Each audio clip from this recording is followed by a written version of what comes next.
Our film uses many different forms and conventions to create an accurate representation of a horror film. We have taken on board the idea of a damsel in distress, darkness, and aloneness in order to convey the right emotions onto the viewer. The main character has only the sound and torchlight to navigate her way around the house, adding to the creepy atmosphere we were trying to create. Using sound in this way builds an atmosphere and keeps the audience on the edge of their seat, anticipating what is going to happen next. We used the torchlight as lighting for our film opening to act as the light on the video camera. This light was also used in shots other than the first person to light the character.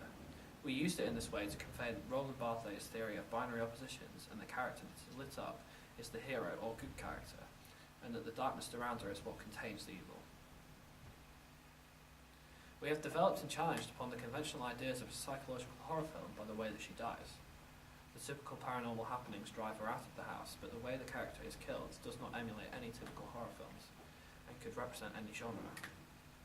We examined Todorov's narrative theory when writing this part of the film opening, as we wanted to challenge it. We deliberately made it so that the end of the film does not return to the state of equilibrium that is found at the start of the film opening. We felt that challenging the theory will create the sort of hook that is needed during a film opening, so that people will want to continue watching and will be excited as to what is going to happen next. We considered many different horror film conventions when planning our film opening, so that we were able to construct the most successful film opening that we were able to do. This included using existing genre conventions and not necessarily challenging them. Firstly, an important convention to include is the setting and location. Upon research, we discovered that anywhere that denotes isolation and being alone is the perfect setting for a horror film. This can include a forest, a cabin in the woods, a hole in the ground, a well, and a haunted house. In the end, we chose to shoot our film in a house. Although it was in a residential area, the darkness allowed us to achieve the feeling of seclusion. Using a house also made the film a lot more relatable to the audience. We also attempted to use jump scares in our film opening through the form of the tap being turned on by itself, things appearing on the side after the cupboards, and the fridge being opened. Jump scares are typical horror film conventions and are the most effective way to scare people and freak them out. There are multiple technical conventions to a horror film. High or low camera angles are used to portray fear, power, and or intimidation. We used this sort of technical convention when the main character was coming down the stairs to portray the importance of her character to the audience. Point of view shots are also important as they allow the audience to see the events through the character's eyes. It helps them to relate to the situation. We used this technique throughout to build the strongest psychological horror that we could. We also took advantage of Laura Mulvey's theory of the male gaze and cast a girl in the lead role, in the hope that it would attract more attention from the male viewers. We challenged this theory slightly, however, by not dressing our character revealingly and presenting her as eye candy. We did this so that the film would appeal to a female audience as well. We also attempted to use jump scares in our film opening, through the form of a tap being turned on as if by itself, things appearing on the sides out of the cupboards, and the fridge door being opened. Jump scares are a very typical horror film convention, and the most effective way to scare people and freak them out. This is a technique which has recently been used in popular horror film The Woman in Black.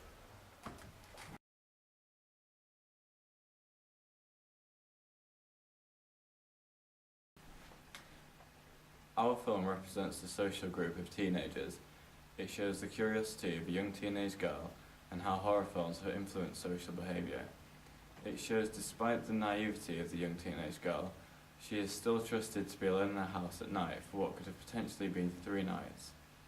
She also has her own video camera by her bed. This portrays that she is a typical digital native of the 21st century, whose first instinct is to seize a video camera to potentially upload the footage to the internet and become an online prosumer.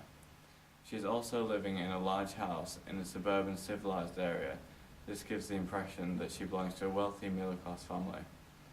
Despite being nightwear, she is not dressed provocatively.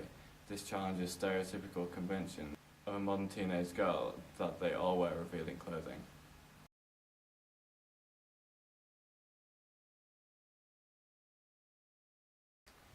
The kind of media institutions that might distribute our film are big conglomerate companies. Companies such as 20th Century Fox, Universal, Warner Brothers, and Paramount. We were particularly aimed to get Paramount to distribute our film because they've had previous successful horror films such as Paranormal Activity that have gone on to become very popular. they would be able to distribute our product for a blanket release across the US and the UK. Advertising is important as it creates awareness of the film, making it more likely to be a success. Some other ways that big conglomerate companies can help is by creating awareness through social networking sites and other Web 2.0 sites. This can also be done, however, without these companies, as social media is a free way to tell your audience about the film. Creating pages on sites like Facebook, Twitter and YouTube allow users to keep up to date with the progress of the film and get updates straight to their page. With using a big conglomerate company like Paramount, as well as being able to distribute our film for a blanket release, we'll also be able to distribute other smaller aspects of our film. Aspects like soundtracks, DVDs, merchandise and posters, using the smaller divisions within their company. This creates a much greater awareness of the film and will create much greater revenue for the film itself.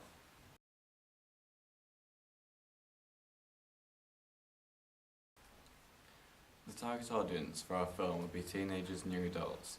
From our survey when we were researching the horror genre in the film industry, we found that most people liked watching horror films, but particularly those who are either teenagers or young adults.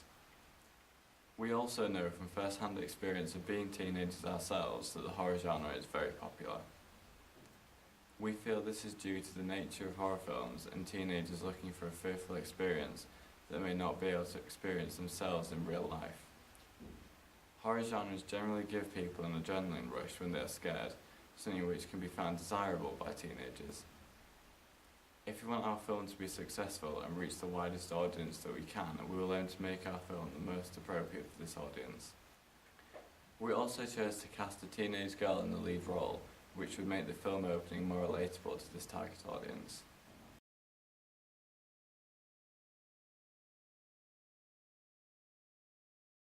In order to attract our target audience of teenagers and young adults, we have made our film similar to already existing products. We use a similar approach to the events that occur in that the poltergeist is not actually visible throughout most of the film opening, and therefore could easily be viewed as just being inside the person's head. We did, however, decide to make it appear as if there was a child standing under a sheet and then disappearing, which would show the control which the poltergeist has over things in the house. This sort of approach is similar to that of paranormal and psychological horrors, in the sense that objects are often controlled by the poltergeist in order to scare the inhabitants. We feel this sort of approach will be effective in addressing the audience, as it shows the poltergeist in a physical sense as well as a mental sense, which could provide the fear factor that we're trying to make the audience experience. We also use the first-person camera technique, which is featured in many recent and popular horror films, such as The Blair Witch Project, Paranormal Activity and Quarantine. We used it so the film is relatable due to the nature of modern teenagers, that they are viewed as digital natives, and that filming abnormal situations is natural to them, the idea that they are always looking for something to film and to upload to the internet in order to become an online prosumer.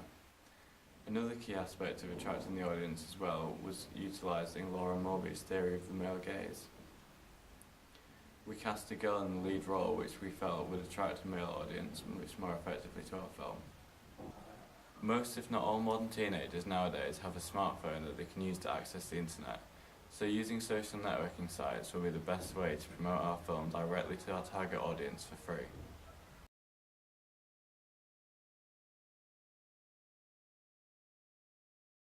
We learned that we should test all of the camera's features and to test whether they all work properly when using the editing suite. We learned how to take a simple sound like banging on the desk and turn it into a distant and echoed noise that conforms to the typical genre conventions of a psychological horror using the program called Audacity. We learned a lot about Adobe Premiere and the different features that are available in it, such as visual effects and different tools which make the editing process a lot easier. Tools such as the slice tool. We use visual effects like RGB curves and brightness and contrast to create the darkened atmosphere that we wanted to achieve. We also used Adobe After Effects and learned a lot about keyframing and to create effective titling for the opening of our film.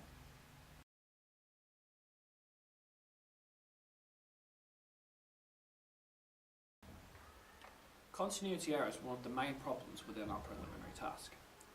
Between the first and second scene, the clothes that the prisoner is wearing changed slightly. If this was a professional production, it would look very amateur. This was therefore the main thing we focused on keeping consistent within our full product. We also learned that titling is very important. the titles we used in our preliminary task did not fit the genre conventions well at all. So one of the main goals when creating our full product was creating titles that fit the genre and had the greatest impact over the audience. In the second scene of our preliminary task, the lighting was also not as effective as we thought it could have been. We decided to film in broad daylight, which we felt was a mistake. In order to fit the genre conventions better, we could have filmed at a different time, or used visual effects to make it appear gloomier and darker. These were all things we did not consider and things we feel we focus much more firmly on when producing the final product. We also felt that we needed a much closer attention to detail and to assess each action that is taken before it is taken. Some decisions were made on the spot whilst filming. In order to make the most successful film we could, all major decisions should have been made before the filming process began.